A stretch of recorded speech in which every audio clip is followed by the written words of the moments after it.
একটু বেরোবো, কারণ আমি কি দেখছি জানো, এখন কত মানে কটা বাজে প্লাস হচ্ছে মানে আমার ব্যাটারিতে কতটা আছে মোবাইলের ব্যাটারিতে। তো এখন একটু বেরোবো, এই কারণে কিছু জিনিস আনতে হবে। আর দেখি মায়ের জন্য রুটি আনা যায় কি না। আর আজকে কী হয়েছে, আমার ভীষণ বিরিয়ানি খেতে ইচ্ছা করছে, কারণ বাড়িতে সেরকম মাছ টাছও নেই বলতে গেলে। হ্যাঁ, আর আমি খেয়েছি দুপুরে একটু পটল ভাজা আর আলু ভাজা দিয়ে, একটু ঘি দিয়ে। চচ্চল লাগছে কেন জানি না, কেন লাগছে। স্ট্যান্ড ফ্যানটার সামনে থাকি, স্ট্যান্ড ফ্যানটা বন্ধ করলাম বলে ঝাপঝাপিয়ে গরম লাগছে হঠাৎ করে। দেখো ফ্যাচও শুরু করেছি। তো যাই হোক, সেই একটু বিরিয়ানি খাবো ভাবছি। তো আমার বোন আরও বিরিয়ানি খাওয়ার শখটা কেন হয়েছে, বোনের সাথে কথা বলছিলাম, শুনতে পাচ্ছ তো, বোনের সাথে কথা বলছিলাম, বলতে বলতে বিরিয়ানির কথা উঠেছে। তো আমাদের এখানে আমার মনে হয় না এতটা ভালো পাওয়া যায়, গেলে আমাকে একটু হাবড়ার দিকেই যেতে হবে। তাও দুই একটা দোকান, তার মধ্যে ওইটা আবার কন্ট্রাডিক্টরি দোকান, মানে কেউ বলবে ভালো কেউ বলবে ভালো না। তো যাই হোক, ওখানে একটু বেশি দেয় যে বড়ো কথা, দামটাও কম, একটু বেশিও দেয়। আর আমার যাতায়াতে হয়তো সুবিধা হবে, এখন জানি না। অশোকনগরে তো আমি পাবো না, তার মধ্যে আবার অশোকনগরে ডিম দেয় পরিমাণে অল্প দেয়, ধর ডিম তো আমি খাবোই না। আর হাবড়ায় যাবো, একটু দেখি একটা গামছা আনতে পারি কিনা, এইসব ভেবেই যাচ্ছে, মানে যেদিকে পাবো যাওয়ার, বুঝতে পেরেছো তো, সেদিকে একটু যাবো। আসলে ওর সাথে বিরিয়ানি নিয়ে কথা হচ্ছিল, তাই আমি বলেছি তুই এবার আসার সময় না, ও আমাকে বলেছিল দিদি আমাদের ওখানে না একটা ভালো বিরিয়ানির দোকান আছে, আমার মেয়ে প্রায় এনে খায়, আর বাড়ির কাছে, একদমই কাছে, মানে ওর খাটতে হবে না। তা আসা যাওয়ার পথে বিরিয়ানিটা নিয়ে আসবো, তখন তুমি খেয়ে দেখো তুমি কি বিরিয়ানি খাও আর আমরা কি বিরিয়ানি খাই, একই দাম দিই। তা আসলে আমরা বিরিয়ানি খাচ্ছিলাম, তখন বলছি দিদি এটা মানে ভালো না অতটা, হ্যাঁ মানে একদমই ভালো না, মানে টাকার অপচয়। আসলে ওরা দেখো কলকাতার মানে ওরা হাজার একটা দোকানে খেয়ে বুঝতে পারে যে কোনটা ভালো মন্দ, আবার কম দামে তো এখনও অবধি মানে ভ্যারাইটিটা নেই না, মানে হাজার একটা দোকান, হাজার একটা ভ্যারাইটি নেই, মানে ব্লগাররা যেটা নিয়ে হই হই হই হই করছে, সেটা পরে দেখা যায় ওটাই আবার ধরা পড়ছে খারাপ জিনিসের জন্য। তো সেটা তো এখন হাবড়া অশোকনগর অনেক নাকি উন্নত হবে, পোস্টগুলোতে দেখছি যে Rajarhat new town second bypass এসব হয়ে যাবে, মানে কলকাতার যে বাইপাস চারপাশগুলো যেমন দামি, সেরকম ওই যে আইটিসি সোনার বাংলা, মানে ওই সব সাইটগুলো যেমন সেরকম দামি হয়ে যাবে এই জায়গাটা। কারণ মানে অনেক প্রজেক্ট নেওয়া হচ্ছে, মেট্রো তো একদম বোধহয় বনগাঁ অবধি চলে যাবে।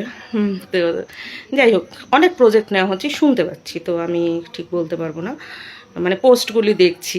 হ্যাঁ, তো আমি আমার বোনকে বললাম, বোন দেখ এখানে একটা এরকম এরকম হবে।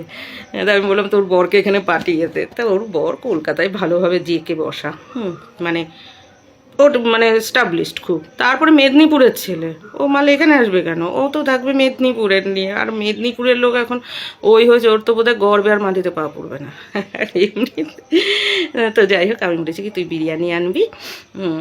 তারপর ও বলছে আমার, এবার আমি তো আবার কাটার মাংস খাই না, ওই মানে বিরিয়ানি নিয়ে কথা হচ্ছিল। আবার সাথে তো পুচকুটা আসবে, ওর গ্রীষ্মের ছুটিটা ভালো স্কুলে পড়ে, দেখো ভর্তি করিয়ে দিয়েছে, পুচকু বাচ্চাকেই ভর্তি করিয়ে দিয়েছে।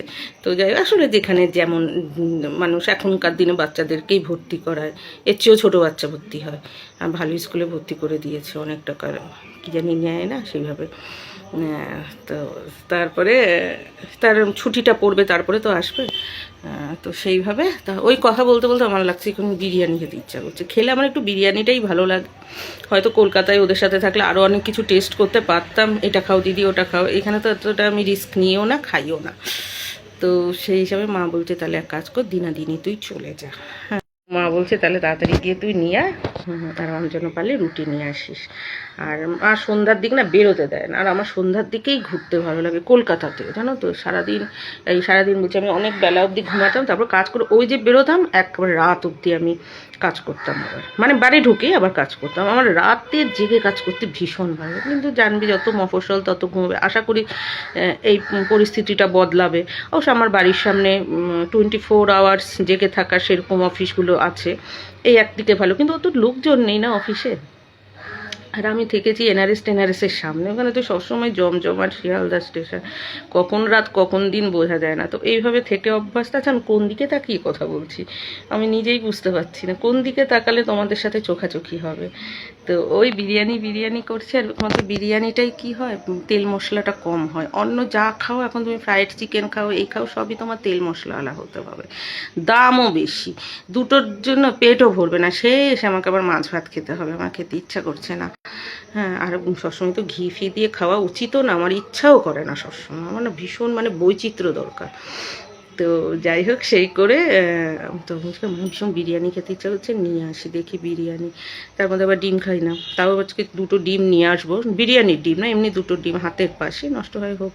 আমার বিড়ালগুলিও খায় না, জানো আমার বিড়াল হাঁটে এখন, পুচপুচ পুচপুচ করে হাঁটে, পাঁচ দুগুনি, এই পাঁচ দুগুনি কেন, চারখানা করে পা, তাহলে 5×20টা পা, পুটপুট করে হাঁটে, কি সুন্দর গুড় গুড় গুড় করে।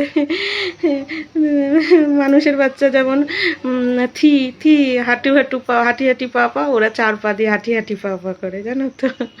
পাঁচটা না খুব ভালো লাগে, গুড় গুড় গুড় করে, মানে বাড়িটা আমার একদম, মানে ঘরের ভিতরটা যেন একেবারে সবকটা, আমি তো বলি সবকটা হচ্ছে গাঁদা ফুল, ফুল যেন ছড়িয়ে রেখেছে, শিশু না।